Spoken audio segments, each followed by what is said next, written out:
무언가를 간절히 그리워해 본 경험이 있으신가요? 우리네 그 그리움의 대상은 어떤 빛나던 과거가 될 수도 있고 아직 오지 않은 희망의 미래가 될 수도 있으며 간절히 보고 싶고 만나길 소망하는 그 어떤 그리운 님이 될 수도 있을 것 같습니다. 예전 저도 그런 그리움의 감정이 들었을 때에 그것을 작은 시로 표현해 본 적이 있었습니다. 잠시 들려드리자면은 그 시는 이렇습니다. 그리움, 그리움 하염없이 내려 눈처럼 가득 쌓이면 님 그 위에 작은 발자국을 내며 내게 오리라. 그리워하던 날들이 하루하루 쌓여가지만 그 언젠가 제가 그리워하던 그 님은 그 날들을 뚫고 지나와 결국 저를 찾아오실 것을 희망하며 적었던 글이었습니다. 그리고 이 시에 바라던 님은 아마 눈치채셨겠지만 다시 오실 우리 주님이었습니다.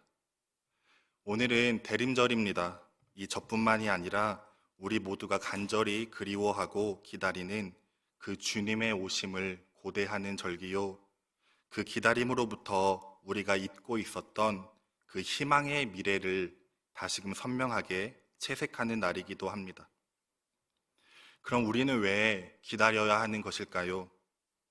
대림절이 예수님의 오심을 기다리는 절기라 하는데 우리는 왜 사주라는 시간을 할애하며 그 오심을 기다리는 것일까요?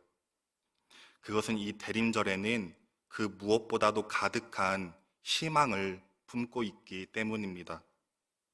그리고 이 희망은 예수님의 희망과도 아주 맞닿아 있는 희망입니다. 예수님께서는 십자가에 달리시기 전 하나님께 기도하며 그분의 간절한 희망에 대해 간구한 적이 있으셨습니다. 바로 예수님의 기도장이라고 불리는 요한복음 17장입니다. 이 요한복음 17장은 예수님께서 잡히시기 전 그 전체에 걸쳐서 기도하신 내용을 담고 있는 장인데 그렇기에 예수님의 마지막 소망과 그 꿈이 고스란히 담겨 있는 장이기도 합니다. 그리고 그에 대해 17장 21절은 이렇게 말씀합니다. 아버지께서 내 안에 내가 아버지 안에 있는 것 같이 저희도 다 하나가 되어 우리 안에 있게 하사 세상으로 아버지께서 나를 보내신 것을 믿게 하옵소서. 먼저 예수님은 아버지께서 내 안에 내가 아버지 안에 있는 것 같이 라는 말씀을 하십니다. 하나님 안에 예수님이 계시는데 또 그 예수님 안에 하나님이 계시다니 참 신기한 표현이지요. 그런데 서로가 서로 안에 계시는 이 신비한 존재 방식은 후에 신학적으로 구체화되고 용어로 정립되는데 그것을 바로 페리코레시스라고 합니다. 만일 누가 저에게 세상에서 가장 아름다운 단어가 무엇이라 생각하냐고 물어본다면 전 주저없이 그것은 바로 이 페리코레시스입니다 라고 할 정도로 제 개인적으로도 그 아름다움과 신비함에 상당히 매료되었던 단어이기도 합니다. 그렇다면 이에 대해 조금 더 자세히 알아본다면 페리코레시스는 헬라어로 둘레를 돌며 추는 춤이라는 뜻을 가지고 있습니다. 둘레를 돌며 추는 춤 말입니다. 이는 삼위일체 하나님의 존재 방식을 가리키는 단어로 우리말로 바꾸어 본다면은 상호 내주, 즉 서로가 서로 안에 거하신다, 상호 침투, 상호 순환으로 번역할 수 있습니다. 아버지가 내 안에, 내가 아버지 안에, 즉 성부 하나님과 성자 예수님은 서로가 서로에게 속하여 계십니다. 뿐만 아니라 성령님으로 예수님이 잉태하셨듯이 성령님에게 예수님이 속해 있기도 하시고 또 반면에 예수님이 성령님을 보내시듯 예수님에게 성령님이 속해 있기도 하십니다. 이렇듯 성부, 성자, 성령 삼위일체 하나님은 이 페리코레시스라는 신비한 관계성 가운데 존재하십니다. 그런데 이 페리코레시스는 단지 서로가 서로에게 내주하고 있다는 상호 내주에서 끝나지 않습니다. 그것이 함의하는 더 깊은 의미는 서로를 온전히 알매 있습니다. 우리도 그런 표현을 쓰죠. 내가 어떤 말을 하지 않아도 누군가 내 생각과 마음을 먼저 알아서 캐치한다면 와, 완전 내 속에 들어와 있는 것 같네 라고 말하곤 합니다. 내 안에서 나를 온전히 알고 있다는 표현이죠. 즉, 이 페리코레시스도 단지 서로가 서로 안에 있음으로 끝나는 것이 아니라 안에 있다는 것은 서로가 서로를 온전히 안다는 것에 있습니다. 그리고 성경에 쓰이고 있는 이 알은 단지 지식적인 알이 아니라 아주 친밀하고 관계적이며 인격적 만남을 통해 얻어지는 그런 알을 뜻합니다. 그래서 그 알은 서로를 신뢰함과 그렇기에 서로를 위해 자신을 내어줌과 서로의 뜻을 위해 기꺼이 자신의 뜻을 포기할 수 있음이 포함되기도 합니다. 왜냐하면 서로를 온전히 알고 있기 때문이죠. 마태복음 4장을 보면 예수님께서는 성령님의 이끌리어 광야에 시험 받으러 나가셨다 말씀합니다. 그것은 예수님께서 자신을 광야로 보내시는 그 성령님의 마음을 온전히 알기에 그것에 순복함이었습니다. 또 예수님은 겟세마네라는 동산에서 자신에게 주어진 그 고난의 잔을 옮겨주시라고 피가 땀이 되도록 기도하셨지만 끝내 자신의 그 뜻을 거두시고 아버지의 뜻에 순종하며 십자가로 나아가셨습니다. 그 또한 예수님은 자신을 보내신 아버지의 마음을 알았고 그분을 진실로 신뢰했기 때문입니다. 이렇듯 이 페리코레시스라는 친교적 연합 안에서 삼위일체 하나님은 함께 하시고 함께 사역하시며 하나됨을 이루시는데 그 하나됨의 본질은 바로 사랑입니다. 즉 페리코레시스는 사랑 안에서의 연합함이요, 하나님은 그 사랑 안에서 상호 공감하고 내어주고 교통하며 하나됨을 이루고 계신 것입니다. 그런데 왜 이것을 이렇게 장황하게 설명했느냐? 그 이유는 하나님께서 이 페리코레시스라는 그 사랑의 연합을 하나님 자신의 관계에서만 끝내지 아니하셨기 때문입니다. 다시 요한복음 17장으로 돌아가서 예수님은 이렇게 기도하셨습니다. 21절, 아버지께서 내 안에 내가 아버지 안에 있는 것 같이 저희가 다 하나 되어 우리 안에 있게 하사.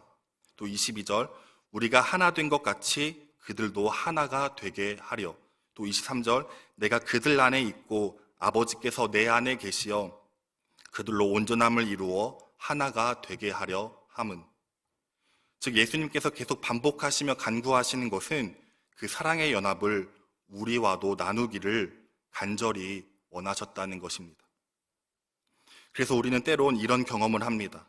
삶에서 하나님의 보호하심과 돌보시는 그 손길을 느낄 때에 내가 하나님 안에 있구나 라는 경험 말입니다. 뿐만 아니라 우린 이런 경험도 합니다. 어떤 죄된 상황 앞에서 나의 생각과 의지가 그것을 꺼려하기도 하고 때겐 내게 절대 일어날 수 없는 그 사랑과 긍휼의 마음이 들 때에 하나님께서 내 안에서 나를 다스리고 계시구나 하는 경험을 말입니다. 그렇다면 하나님은 그 인격적 사랑의 연합을 우리와 어떻게 나누셨기에 우리가 그것을 경험하는 것일까요? 그것은 바로 예수 그리스도의 십자가를 통해서였습니다. 우리가 예수 그리스도의 그 십자가의 사랑을 알았을 때에 다시 말해 이 알은 단지 지식적인 알이 아닌 우리의 전 인격이 그 사랑을 깊이 받아들이고 경험했을 때에 우리는 실로 그 사랑의 하나님이 지금도 여전히 우리 위에서 나를 붙들고 계시며 우리 안에서 나를 위해 간구하시고 도우시는 것을 경험하게 된 것입니다. 그것이 사랑의 연합 예수 그리스도의 십자가를 통해 하나님의 페리코레시스를 우리와도 허락하신 모습입니다. 하지만 이 놀라운 관계는 또 여기서 끝나지 않습니다. 다시 요한복음 17장으로 돌아온다면 11절 그들도 하나가 되게, 21절 그들도 다 하나가 되어 22절 그들도 하나가 되게 라고 계속 간구하십니다. 즉 예수님께서는 그 사랑의 연합을 하나님과 나뿐만이 아니라 이제 또 나누어 우리 모두가 그 사랑의 연합으로 하나 되길 원하셨습니다. 저와 여러분 사이에도 하나님과 나와 같은 그런 관계가, 여러분과 또 이웃 사이에도 서로가 서로에게 말입니다. 즉 예수님의 간구는 삼위일체 하나님의 사랑이 흘러나와 우리 모두가 그 사랑으로 하나됨을 이루는 것, 그래서 서로가 서로를 온전히 알며 기꺼이 자신을 내어주고 서로를 위해 함께 울고 함께 웃으며 함께 연대하고 함께 나아가는 삶, 그것이 바로 예수님의 간절한 바람, 간절한 소망, 간절한 꿈이었습니다. 이 예수님의 꿈이 너무 아름답고 놀랍지 않나요? 그런데 더 놀라운 것은 여기서 또 끝이 아닙니다. 한 번 더 나아갑니다. 바로 오늘 본문 이사야 11장 6에서 8절입니다. 그때 이리가 어린 양과 함께 살며 표범이 어린 염소와 함께 누우며 송아지와 어린 사자와 살찐 짐승이 함께 있어 어린 아이에게 끌리며 암소와 곰이 함께 먹으며 그것들의 새끼가 함께 엎드리며 사자가 소처럼 풀을 먹을 것이며 젖먹는 아이가 독사의 구멍에서 장난하며 젖된 어린아이가 독사의 굴에 손을 넣을 것이라. 즉 그때가 온다면 바로 예수님이 다시 오셔서 하나님의 나라가 궁극적으로 바로 여기 임하게 된다면 그때는 바로 하나님의 페리코레시스가 모든 피조세계에 확장되어서 사자, 이리, 어린 양, 표범, 독사, 아이 그 모든 것들이 내가 너를 알고 네가 나를 아는 그 온전한 사랑으로 연합하며 하나를 이루는 세상, 그래서 어떤 해함도 상함도 없는 세상, 그것이 바로 예수님의 최후의 꿈, 간절한 소망이었습니다. 그래서 오늘 보면 마지막 절에도 이렇게 말씀합니다. 물이 바다를 덮음같이 여호와를 아는 지식이 세상에 충만할 것임이라. 빙빙 둘레를 돌며 추는 춤처럼 모든 피조세계가 사랑으로 연합하여 서로가 서로를 통해 또 하나님을 알아가며 그 속에 속하고 서로를 위해 나아가고 사랑하는 세상, 그 사랑을 통한 놀라운 여호와를 아는 지식의 충만함, 그 나라가 바로 하나님이 통치하시며 하나님이 다스리시는 하나님의 나라입니다. 페리코레시스, 이제 이 단어가 어떻게 들리시나요? 정말 놀랍도록 아름답지 않나요? 제가 처음 이 페리코레시스를 알고 그 나라를 희망하게 되었을 때 저도 모르게 그런 생각이 들었습니다. 내가 정말로 꽃과도 춤을 출 수 있겠구나 라고 말입니다. 진짜 막 춤을 춘다는 것은 아니지만 진정 그때가 온다면 주님께서 꽃을 보시는 그 온전한 순수함으로 나도 그와 같은 눈으로 꽃을 보고 꽃도 나를 보며 그렇게 주님의 눈빛과 마음으로 서로 사랑할 수 있겠구나 하고 말입니다. 그렇게 우리는 바로 예수님이 오시면 완성될 그 희망의 때를 기다리는 사람들인 것입니다. 하지만 그런 희망이 아닌 다른 희망을 기다리는 우리의 모습을 또 마주하게 됩니다. 다른 희망, 그것은 힘있고 권력 있는 자들이 주는 희망입니다. 그래서 전 대림절이 품고 있는 이 희망을 가리켜 또 이렇게 불러보고 싶습니다. 바로 희망에 맞서는 희망이라 말입니다. 힘있고 권력 있는 자들이 주는 희망, 우리는 시시로 그런 희망을 품습니다. 예수님도 사탄에 의해 시험 받으실 때 가장 먼저 첫 번째로 받으셨던 시험이 바로 그 시험이었습니다. 예수님께서는 본격적인 사역을 시작하기 전에 성령님에 이끌려 마귀에게 시험을 받으십니다. 그리고 그 첫 번째 시험에 대해 마태복음 4장은 이렇게 말씀합니다.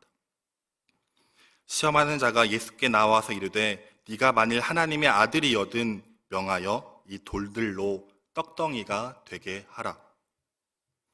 여러분 혹시 돌이 떡이 되게 하는 것을 본 적이 있으신가요? 돌이 이렇게 뿅 떡이 되는 모습. 한 명 있네요. 접니다. 제가 손을 들었습니다. 저는 아주 많이 보았습니다. 이 돌을 떡으로 만드는 것을요. 물론 진짜 돌을 진짜 떡으로 만드는 경우는 본 적은 없고요. 그것이 의미하는 바는 아주 많이 봐왔습니다. 사탄은 예수님께 먼저 이렇게 말합니다. 네가 만일 하나님의 아들이여든, 이것은 즉 네가 그럴 수 있는 위치에 있고 그럴 힘이 있으며 그럴 권력과 자격이 있다는 것을 환기시키는 것입니다. 그리고 이어서 이렇게 말합니다. 돌들로 떡덩이가 되게 하라. 즉 돌이 떡이 되게 하는 것, 그것은 될 수 없는 것, 불가능한 것, 그것을 되게 만들라는 요구였습니다. 다시 말하자면 이는 네가 만약 그럴 힘과 권력과 자격이 있다면 될 수 없는 것을 되게 만들라는 시험이었던 것입니다. 그런데 어떤가요? 이렇게 바꾸어 말해보니 우리는 이런 모습을 너무나도 많이 봐오지 않았나요? 자신의 힘과 자신의 위치에 따라 한 인격들을 존중하지 않고 사람을 하나님의 형상으로 여기지 아니하는 자들, 그래서 될 수 없는 것을 되게, 즉 가던 비행기를 돌리며 백화점에서 무릎을 꿇리게 만들고 경비원을 죽음에 이르게 하는 등 힘과 지위에 따라 될 수 없는 것을 되게 만드는 사람들. 또 정치나 경제, 사회나 모든 면에서 정상적인 방법으로는 전혀 될 수 없는 것들을 손쉽게 얻으며 너무나도 쉽게 돌을 떡으로 만들어 먹는 모습들, 우린 그러한 것들을 너무도 많이 보고 들으며 경험하고 있습니다. 하지만 우리도 역시 위치에 따라 얼마나 쉽게 될 수 없는 것을 되게 하라는 그런 유혹에 빠지는지요. 얼마나 그것을 휘두르고 싶은 욕망에 휩싸이는지요. 지금 너 그 위치라면 그 영수증 조금 고칠 수 있잖아. 그렇게 해. 지금 너 조금만 바꾸고 조금만 고치면 네가 더 많이 먹을 수 있잖아. 또 조금만 이렇게 하면 세금 안 낼 수 있잖아. 그렇게 해. 그렇게 할 수 있는데 왜 안 해? 네가 지금 그것을 할 수 있다면 더 먹고 더 배를 채우며 더 찬탈해도 돼. 사람도 그렇게 대해도 돼. 그 자리에 있으면 다 그렇게 하잖아. 때론 관례잖아. 근데 넌 왜 안 해? 그냥 해. 겉으로는 그런 사람들을 정죄하고 비난하기도 하지만 우리도 우리 위치에서 그런 상황을 충분히 마주하고 있으며 또 그런 힘을 휘두르는 사람들을 보며 나도 한번 그 자리에 올라봤으면 하는 희망을 품는 것이 우리의 실체이기도 합니다. 그런데 우리가 진실로 기다리는 그 희망은 바로 그런 그릇된 희망에 맞서고 저항하는 희망에 맞서는 희망입니다. 그리고 오늘 본문은 바로 그것을 보여주는데 이 본문에 등장하는 동물들의 특징이 있습니다. 바로 각각 힘과 권력의 양극단에 자리하고 있다는 것입니다.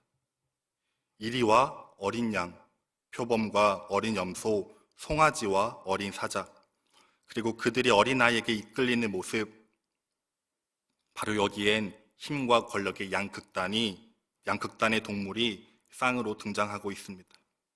그런데 그 내용은 우리가 아는 바와는 아주 많이 다릅니다. 우리가 아는 세상은 약육강식이라는 위계가 존재하고 그들 나름대로의 자리와 힘과 권력을 가지고 있습니다. 하지만 이곳은 그 이리가 어린 양과 함께 살기로 작정을 합니다. 표범이 어린 염소에게 함께 쉬자며 같이 쉼을 누립니다. 사자가 소의 먹는 방식을 배워 함께 풀을 먹으며 교제합니다. 어린아이가 독사에게 기꺼이 팔을 맡겨도 그곳엔 비명이 아닌 장난기 어린 웃음만 가득합니다. 이 거룩한 산에는 그 어떤 해함도 상함도 없습니다. 그런 희망, 그런 환상, 그런 꿈, 이 진실로 말도 안 되는 것들이 이루어지고 있는 세상입니다. 그런데 우리 그리스도인이라 하는 사람들은 수천 년간 이런 꿈을 꾸었고 이를 위해 싸웠으며 이를 위해 살고 이를 위해 죽었습니다. 왜냐고요? 그 하나님이 이 낮은 나를 먼저 찾아와 자신의 목숨을 주었기 때문입니다. 또 그 하나님이 이런 나를 친구 삼으셨기 때문이고 그 하나님이 이런 나와 함께 살고 함께 가고 함께 누리자 하셨기 때문입니다. 즉 하나님은 자신의 이빨과 발톱으로 우리를 찢으신 것이 아니라 오히려 자신을 찢어 그 페리코레시스의 사랑을 우리와도 나누셨기 때문입니다.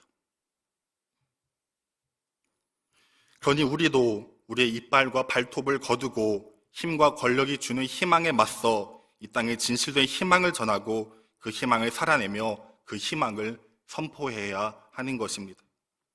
그리고 그것은 단지 희망에서 끝나는 것이 아니라 실로 현존합니다. 하나님이 우리에게 그렇게 하셨기에 우리도 그렇게 할 수 있고 우리 안에서, 우리 위에서 그것을 도우시고 간구하시기에 우리도 너와 나를 넘어 피조세계 끝까지 닿을 수 있는 그런 사랑의 춤을 함께 출 수 있습니다.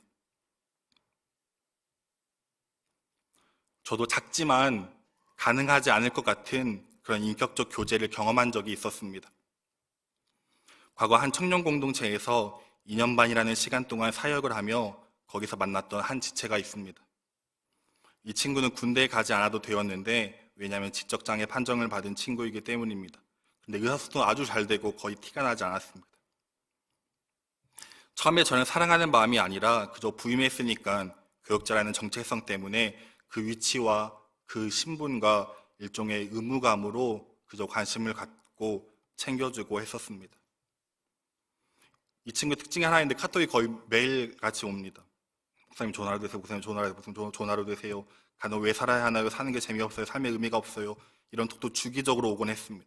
그럼 또 답을 하거나 통화를 하거나 만나거나 했었죠. 이 친구의 개인적 가정사가 있어서 자세히는 말하지 못하지만 코로나가 시작되고는 주일마다 이 친구에게 저녁을 사주고 항상 함께 저녁을 먹으며 일정 시간을 함께 보내줬어야 했습니다. 한 1년이 조금 넘는 시간 동안 말입니다. 그렇게 또 함께 밥을 먹고 주변에 산책하고 근처 캠퍼스를 돌고 가끔 주중에 연락 오면 또 나가서 만나고 뭐 사주고 돌리고 산책하는 시간을 반복했습니다. 근데 뭔가 말은 제가 착실하게 잘한 것 같지만 피곤하면 연락 씹은 적도 많고요. 전화 안 받는 적도 많고 그 주기적으로 오는 삶에 의욕이 없어 삶이 힘들어요 라고 하는 그런 연락이 오면 또 속으로 또 시작됐구나 할 때도 많았습니다. 그런데 어느 날도 역시 주일 저녁에 함께 밥을 먹는데 이상한 경험을 했습니다. 저랑 띠동갑이 넘는 나이 차이, 가지고 있는 교회 안에서의 지위나 역할의 차이, 살아온 경험과 환경의 차이, 참 많은 다름이 있었는데 그 모든 것을 뛰어넘어 마치 편하고 친근한 친구처럼 느껴졌습니다. 친구처럼 드라마 이야기하고 있고 친구처럼 장난치고 있고 친구처럼 편하게 밥을 먹고 있는 그런 제 모습을 보게 된 것입니다. 그때 경험했습니다. 정말 한 인격과의 이런 경험이, 이런 감정의 교류가 가능하구나. 그때 그 경험은 정말 그 모든 장벽을 뛰어넘어 경험하게 되는 인격적 교제를 깨달아 알게 했습니다. 저에게는 소중한 경험입니다. 저는 항상 모든 지책에 존댓말을 썼었는데 어느샌가 저도 모르게 말을 놓아 편하게 말을 했던 친구가 유일하게 이 친구였고, 그리고 마지막 만남 때 스벅에서 함께 커피를 마시며 그 어느 지체도 그 모습을 간직하고자 제가 먼저 이렇게 카메라를 들고 사진을 찍자고 한 적이 없는데 유일하게 간직하고 싶어서 사진 좀 남겨보게 폼 좀 잡아봐 하면서 사진을 찍어 간직한 사람이 이 친구였습니다. 이 친구와의 경험은 실로 이사야서의 꿈이 예수 그리스도의 간절한 바람이 삼위일체 하나님의 그 페리코레시스의 충만함이 실로 이 땅에 현존하며 그 모든 장벽을 넘어 바로 여기서 순환하고 있음을 느낄 수 있었습니다. 여기 한 그림을 소개해 볼까 합니다. 제가 좋아하는 그림인데요. 무려 기원전 470년경 그려진 아주 오래된 그림으로 파이스툼 다이버라는 그림입니다. 정확히 말하면 벽에 그려진 벽화입니다. 한 사람이 물을 향해 다이빙을 하고 있습니다.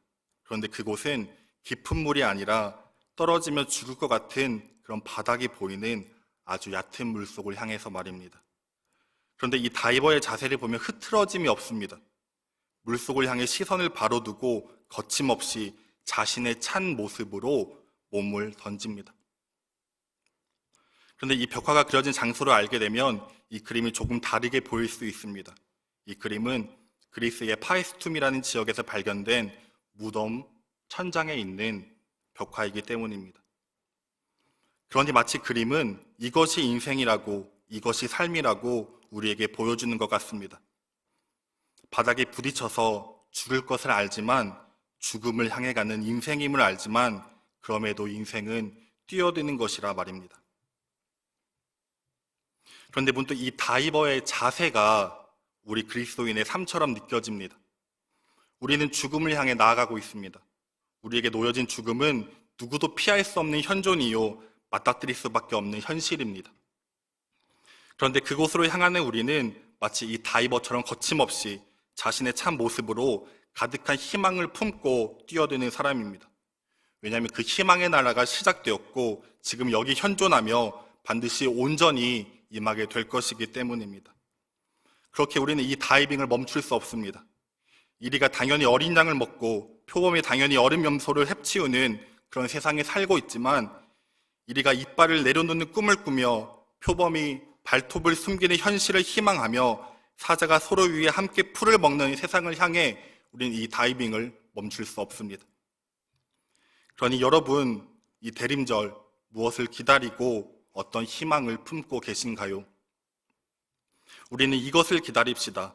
진정 예수 그리스도께서 다시 오시는 그때를 기다리며 우리의 삶으로 그때를 앞서 살며 우리의 삶으로 그때를 준비하며, 혹여나 우리가 가지고 있는 이빨과 발톱이 있다면 그것을 거두어드리고 함께 눈을 맞추고 함께 자기를 비우며 삼위일체 하나님의 그 사랑으로 서로의 마음에 사랑의 닻을 내려놓을 수 있는 그런 삶을 살 것을 간절히 희망하고 소망합시다. 그런 삶을 간절히 희망하는 우리 높은 뜻 정의교회 청년 여러분들이 되기를 소망합니다. 기도하겠습니다.